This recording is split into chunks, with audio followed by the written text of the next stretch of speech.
given the differences between the powers of darkness and the powers of light, it's in everybody's best interest to try and find the light. I think inside everybody who's reduced to tears one way or another, they wish they had it come into the light. Usually it's through severe pain and loss that we, myself included, decide that there's got to be a better way. You see, the Bible says that darkness brings an appearance and a sense that it is light, but it's not.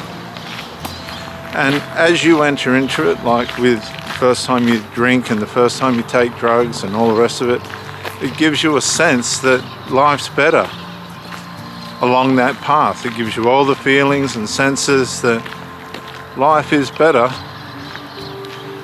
along this path.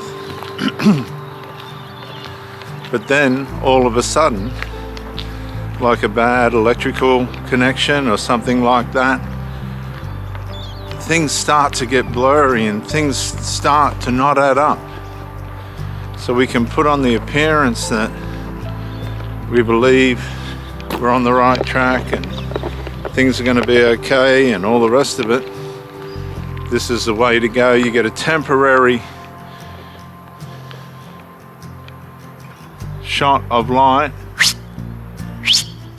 Let's go, please.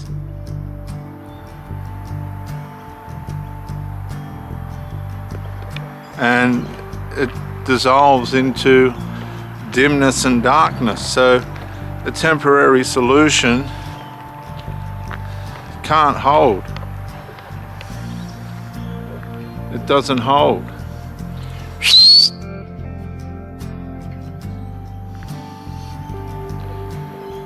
And you end up in the dark.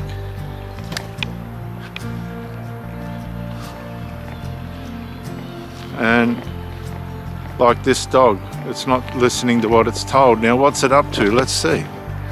I'll put the camera on the dog. What's it up to? It's doing something wrong.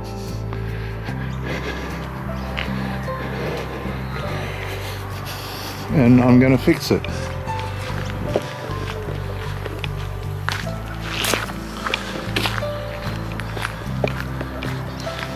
He likes to eat dead birds. Sit. Sit. Come on. Come on. Come on. Hurry up.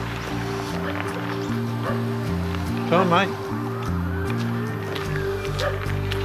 And but that's what the darkness does. It appears as light. It makes you feel like it's light. It's doing you good. It's easy to acquire the things, the drugs and things at first, because it's a little outlay for a high temporary reward, minimal reward. But then you need more of it to make it work. But the more you need, the darker it gets. You see, it all leads to darkness. The more you need, don't, good boy, the darker it gets. The more expensive it gets. The more damage that it does. The more trouble that it causes. The more heartache that it brings. The more losses that you suffer. The more sickness that you have. The more accidents that you have. And it's all because this person, for whatever reason, there's 100 million, 1,000 reasons, and none of them are good, and none of them are fortunate. But when you move away from your self-reward system that God's given us, that releases dopamine. You might like crocheting, so when you crochet, you get your trickle of self-reward, a little bit of dopamine. without having to add anything to your system. Because when you add drugs, alcohol and these other things to your system, you're taking away your connection with yourself. Okay? I'm not talking about doctor prescribed stuff. No, let's not go there. I'm talking about the use and abuse of alcohol, marijuana, and other social illegal substances that bring about a temporary heightened sense of self-awareness. It doesn't work. Every single person I've known that has gone down this road, and I've known hundreds of them, from bikies to surfers to you name it, not one of them has stayed on the path of life that they were supposed to. Not one.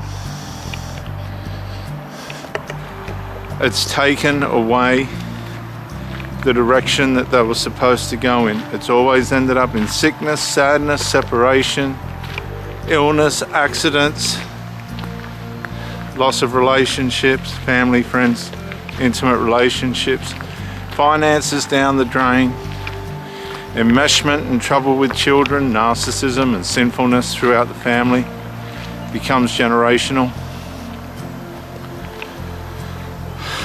And it's all full of regret and remorse and sadness, all of it. And there's no return for the investment. That's all I'm trying to say. There's a better way. We have a reward system. And as you move back out of the darkness and into the light, which is just being normal, which seems to be hard these days for a lot of people. Come on, as you move out of the darkness by coming off these substances, you'll find, this is what you'll find. Number one, you'll find a sense of satisfaction. You'll feel as though you're starting to do something positive for yourself. Now, but with this will come outside influences. The demonic realm will send outside influences to try and hem you in and make you feel guilty about making the right decisions for yourself to move away from the darkness and into the light. So number one, you'll get a sense of self-satisfaction, but that will come with a counterattack. There'll be strategies that the darkness from familiar spirits know that are your weaknesses, that they'll try and use to bring you into your old habits. Number two, you will start to realize that you have a inbuilt reward system that God's given you, and that will help you to come away from the need for outside chemicals as you realize that you can naturally sleep, that your natural chemical dopamine reward system given to you by God does work. You'll come out of, come on mate, your need for other things. Now remember, the counterattack doesn't decrease. Even after you completely come out of the darkness into the light, the counterattacks do not decrease. So it's a journey, it's a long journey, one step forward, two steps back, and you'll be completely under attack. You'll get attacked by your sinful nature. You'll be attacked by tormenting spirits, accusing spirits that'll make you feel shame and guilt. But you've got to hang on to your small victories, to the less and less of the darkness and the more and more of the light, and you'll find and you'll sense peace, love, joy, happiness, serenity, and a clear conscience, of which most of all is the most important thing that you could aim for.